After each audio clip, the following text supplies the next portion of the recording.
வணக்கம். நான் இப்போ எதை பற்றி பேச வந்திருக்கேன் அப்படின்னா, சமீபத்தில் நடந்த கோவை இன்சிடெண்ட், ஒரு கல்லூரி மாணவியின் கூட்டு பாலியல் வன்கொடுமை, அதை பற்றி தான் பேச போகிறேன். நிறையா விஷயங்கள் சோசியல் மீடியாவில் பரவிட்டு இருக்குது. ஆனால் நம்ம யோசிக்க வேண்டிய பெரிய விஷயம் என்னென்னா, எத்தனையோ நியூஸ் பார்க்குறோம், எத்தனையோ விஷயங்கள் வந்துட்டு தான் இருக்குது. குற்றங்கள் குறைஞ்சிருக்கா? கிடையாதே. குற்றங்கள் அதிகரிச்சுக்கிட்டே தானே போகுது. எத்தனை வீட்டில் எல்லாருமே நியூஸ் பார்க்குறோம். எத்தனை பெண் பிள்ளைங்கள் இருக்காங்க, எத்தனை ஆண் பிள்ளைங்கள் இருக்காங்க. பெண் பிள்ளைங்களுக்கு தெரியாதா? சொல்லுங்க. சின்ன குழந்தைங்க தான் இந்த சூழ்நிலைக்கு ஆளாக்குறாங்க. அவங்களுக்கு யோசிக்கிறது கூட டைம் கொடுக்கறது கிடையாது. ஆனால் கல்லூரி மாணவிக்கு தெரியாதா? இது தப்பு, இதை செய்யக்கூடாதுன்னு தெரியலையா? எவ்வளோ விஷயங்கள் நாட்டில் வந்துட்டுருக்கே சார். லவ் பண்ணால் பேசுகிறதுக்கு நிறைய இடங்கள் இருக்குது சார். காஃபி ஷாப் இருக்குது, எதுதான் இருக்கே. மக்கள் நடமாடுற இடத்துல நீங்கள் உட்காந்து பேசியிருந்துருக்கலாமே. 10 மணி 11 மணிக்கு யாருமே இல்லாத காட்டில் என்ன வேலை? யோசிச்சு பாருங்க. நீங்கள் தப்பாக யூஸ் பண்ண இடத்த உங்களை யூஸ் பண்ணிட்டு போயிட்டாங்களே இப்போ, இல்லையா? யார் மேலே தப்பு சொல்கிறது தெரில. அந்த 3 ஆண்கள் மேலே தப்பு சொல்கிறதா, இல்லை இந்த பெண் மேலே தப்பு சொல்கிறதா, இல்லை கூட்டிகிட்டு போன அந்த பையன் மேலே தப்பு சொல்கிறதா? யாரை தப்பு சொல்லலாம்? இல்லை நீங்கள் தமிழ்நாட்டில் பாதுகாப்பு இல்லை பெண்களுக்குன்னு சொல்லுவீங்களே எப்பயும் போல் ஒரு டைலாக், அந்த மாதிரி சொல்ல போகிறீங்களா? சொல்லுங்கள் சார். தமிழ்நாட்டில் 3 கோடி மக்கள் இருக்கா, 8 கோடி மக்கள் இருக்காங்க. 8 கோடி மக்கள் தமிழ்நாட்டில் இருக்காங்க. 8 கோடி போலீஸுமா பாதுகாப்பு வைக்க முடியும்? ஒவ்வொரு ஆளுக்கும் 8 கோடி போலீஸ் வேணால் பாதுகாப்பு வைக்கலாமா? எதுக்கு சார் கடவுள் நமக்குன்னு சுயமாக அறிவு கொடுத்துருக்காரு?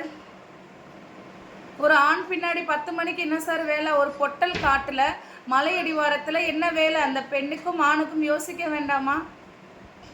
என்ன தைரியம்? என் லவ்வர் கூட நான் போய் பேசிகிட்ருக்கேன், ஸோ என்ன நடந்தாலும் என் லவ்வர் என்னை பாதுகாத்துக்கிடுவான் அப்படின்னு யோசித்து அந்த பெண் அந்த இடத்துக்கு போயிருப்பாங்க. ஓகே தான், உன் லவ்வரை நீ நம்பி போன சாமி. ஆனால் உன்னோட லவ்வரை 4 பேர் அடித்தா அவ்வளோதான், ஒன்றுமே பண்ண முடியாது. என்ன தான் ஆணாக இருந்தாலும் ஒரு லிமிட்டுக்கு மேலே எதிர்க்க முடியாதே. அவங்க தான் பாயிண்ட் பார்த்து தானே தலையில் அடிச்சிருக்கிறாங்க. அந்த பையன் அந்த இடத்துலையே சடனாக மயங்கி விழுந்துட்டான் இல்லையா? அதுக்கப்புறம் உன்னை யார் அந்த இடத்துல காப்பாற்றுவா? உனக்கு ஒரு ஆபத்து நிகழும் போது அந்த இடத்துல யார் காப்பாற்றுவா? ஒரு இடத்துக்கு பெண் பிள்ளை போகும்போது இத்தனை யோசிக்கணுங்க. இவனை மீறி நமக்கு ஆபத்து வந்தால் நம்ம என்ன செய்யலாம்? நம்ம அந்த இடத்துல என்ன செய்ய முடியும்னு யோசிக்க வேண்டாமா? ஒரு பெண் பிள்ளை யோசிச்சிருக்கலாமே. என்னோட ஒரு வழி அதுதான். ஒரு பெண் குழந்தை அதை யோசிச்சிருக்கணுமா இல்லையா? சார், எத்தனை நியூஸ் பார்க்குறோம் நாட்டில். கேட்டால் என்ன சொல்கிறீங்க? நாங்கள் லவ் பண்ணுறோம், அதுக்காக லவ் பண்ணக்கூடாதுன்னு சொல்கிறீங்களா? இதுதான் வயசு எங்களுக்கு லவ் பண்ணுறதுக்கு. எல்லாம் ஓகேங்க.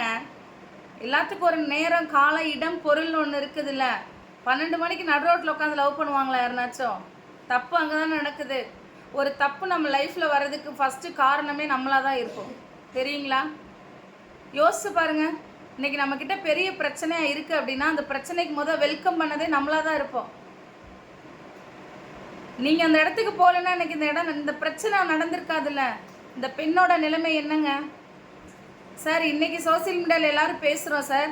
நாளைக்கு இது இன்னொரு பிரச்சனை வந்தோன்னா அந்த பிரச்சனையை பார்க்க போயிடுவோம் நம்ம, இல்லையா? ஆனால் இதில் யார் தெரியுமா ரொம்ப கஷ்டப்பட போகிறது? அந்த பெண் மட்டும்தான். அந்த பெண் மட்டும்தான். ஏன்னா எவ்வளோ கஷ்டம் லைஃப் லாங் அந்த பெண் அதுலேருந்து வெளியே வர்றதுக்கு ரொம்ப கஷ்டப்படுவாங்க. அந்த பெண்ணை பெற்ற அந்த தாய்க்கு எவ்வளோ வலிக்கும் தெரியுமா? தான் பிள்ளையை யாரும் டச் பண்ணிடக்கூடாது, தான் பிள்ளையை யாரும் பார்த்துடக்கூடாதுன்னு பொத்தி பொத்தி வளர்த்து. சார், அது மதுரைக்கார பொண்ணு சார். அது மதுரைக்கார பிள்ளை கோயம்புத்தூர் படிக்க போன இடத்துல இந்த மாதிரி நடந்திருக்கு. 11 மணிக்கு என்னங்க வேலை ஒரு பெண் பிள்ளைக்கு? யார் இதில் குற்றம் சொல்கிறது? இந்த கேஸில் நம்ம யாரையுமே சொல்ல முடியாது. எல்லார் மேலேயும் தப்பு இருக்குது. ஏன்னா அவங்க ஆல்ரெடி ட்ரிங்க்ஸ் பண்ணிட்டு வந்திருக்காங்க. அந்த 3 ஜென்ஸும் சாராயம் தான் இன்னைக்கு குட்டிச்சோறு ஆக்குதே ஒவ்வொரு குடும்பத்தையும், தெரியலையா? பார்க்குறோம்ல. ஏங்க, ஒரு குடும்பத்தை கெடுக்கிறது என்ன தெரியுமா? ஒரு மனிதனை செல்ஃபோனும் சாராயம் தான். இந்த 2 இருந்தால் போதும் அவன் கெட்டு ஒன்றுமில்லாமல் போகிறதுக்கு. அந்த பெண்ணோட நிலைமை சார், 4 மணி நேரம் சார், 4 மணி நேரமாக அந்த பெண்ணை பாடாக படுத்தியிருக்காங்க. எவ்வளோ பெயின் இருக்கும், எவ்வளோ அந்த பொண்ணுக்கு வலிச்சிருக்கும். அந்த காயங்கள் ஆறிடுமா சீக்கிரத்தில்? உடல் காயம் ஆறினாலும் மனதில் ஏற்பட்ட காயம் ஆறிடுமா? சொல்லுங்கள். ஏன் பெண்கள் கொஞ்சம் யோசிக்கலாமே பிள்ளைங்களா? ஒரு இடத்துக்கு போகும்போது யார் கூட போகிறோம், யாரை நம்பி போகிறோம்? எவ்வளோ பிள்ளைங்க இன்னைக்கு தெளிவாக இருக்காங்க. ஏன் இந்த மாதிரி ஒரு சிலர் இந்த மாதிரி பண்ணுறீங்க? ஒரு பெண்ணை பெற்ற தாயா எனக்கே வலிக்குதே, இந்த நியூஸ் கேட்க கேட்க வலிக்குது. என்ன பண்ணுறது? யோசிச்சிருக்கலாம், அந்த பெண் கொஞ்சம் யோசிச்சிருக்கலாம். இந்த டைம் நம்ம ஒரு ஆணை நம்பி இந்த மாதிரி ஒரு இடத்துக்கு நம்ம வெளியில் போகிறோமே, இது சரியா தப்பா? ஒரு 5 நிமிஷம் நீ யோசிச்சிருந்தேன்னா இன்னைக்கு இவ்வளோ கஷ்டப்பட்டிருக்க மாட்டேல தங்கம். இன்னைக்கு எவ்வளோ பெயின் உனக்கு இருக்கும், எவ்வளோ வலி இருக்கும், யோசிச்சு பாரு. ஏன் உன் அம்மா அப்பாவை நீ ஒரு டைம் நினச்சி பார்க்கலையா? ஒரு டைம் உன் தாய் தகப்பனை நினச்சி பார்க்கலையா? மதுரையிலேருந்து கோயம்புத்தூரில் உன்னை படிக்க வைக்கிறாங்கல்ல, அப்போ எவ்வளோ கஷ்டப்படுவாங்க உன்னை படிக்க வைக்க? ஏம்மா உன்னை பெற்று வளர்த்து கஷ்டப்பட்டு உன்னை ஆசையாக உன்னை ட்ரெஸ்ஸு போட்டு அலங்கரித்து பார்த்த பெத்த தாய் பெருசு இல்லை, இன்றைக்கி வந்து பேசுகிற அந்த ஆண்கள் பெருசா? ஏன் அப்படி இடம் கொடுக்குறீங்க? ஃபஸ்ட்டு ப்ரியாரிட்டி உன்னோட பெற்றவங்களுக்கு நீ ஃபஸ்ட்டு கொடு, ஆணோ பொண்ணோ. அதுதான் கடவுள் விரும்புகிறாரு, அதுதான் ஒரு மனிதனுக்கு அழகு. அதை விட்டுட்டு யாரோ இன்னைக்கு பழகினவன் கூட போய் இன்னைக்கு உன் வாழ்க்கை அழிஞ்சு போச்சா? எவனோ ஒரு 3 நாய்க்கு இன்னைக்கு உன்னை இறையாக்கிட்டியா நீ? அசிங்கம் தானே நமக்கு. இதை பார்த்தா 4 பேர் திருந்துவாங்கன்னு பார்த்தா இல்லையே, குற்றங்கள் கூடிக்கிட்டே இல்லை சார் போகுது. ஒவ்வொரு நாள் நியூஸ் வந்துட்டே இல்லை இருக்குது. பயமாக இருக்கே, பெண்களை வளர்க்க பயமாக இருக்குது, குழந்தைங்களை வளர்க்க பயமாக இருக்குது. சின்ன பிள்ளையும் விட்டு வைக்கிறது இல்லை, பெரிய வயசான பாட்டிங்களையும் விட்டு வைக்கிறது இல்லை. இதில் இளவட்ட பிள்ளையை விட்டுருவாங்களா என்ன? இல்லை 11 மணிக்கு லட்டு மாதிரி ஒரு இளவட்ட பிள்ளை கிடச்சா ஒரு சாராயம் குடிச்சிருக்கிறவனுக்கு ஈஸியாக இருக்குமா? என் தங்கச்சி நினைப்பானா? சொல்லுங்கள். பிள்ளை ஒன்றும்லாம் போச்சு இல்லை? எவ்வளோ கஷ்டப்படுவா அவளோட வலி என்னால் உணர முடியுது. ஃபஸ்ட் இயர் படிக்கிற பொண்ணுக்கு என்ன சார் பலன் இருக்கும்?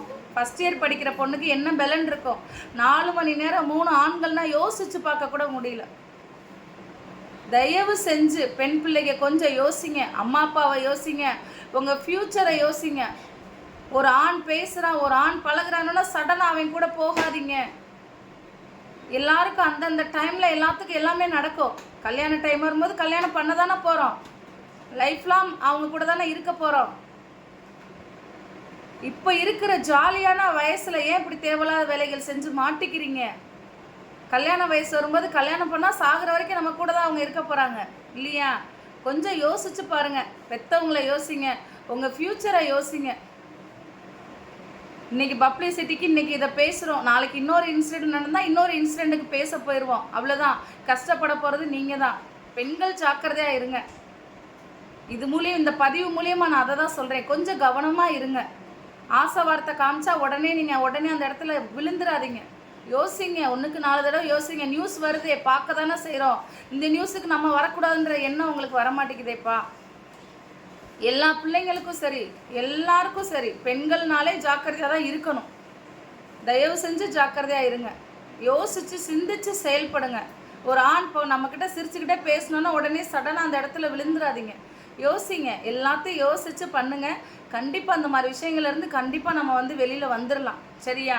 ஆனால் அந்த பெண்ணுக்கு நடந்த துயரம் இனிமேல் எந்த பெண்ணுக்கும் நடக்கக்கூடாது.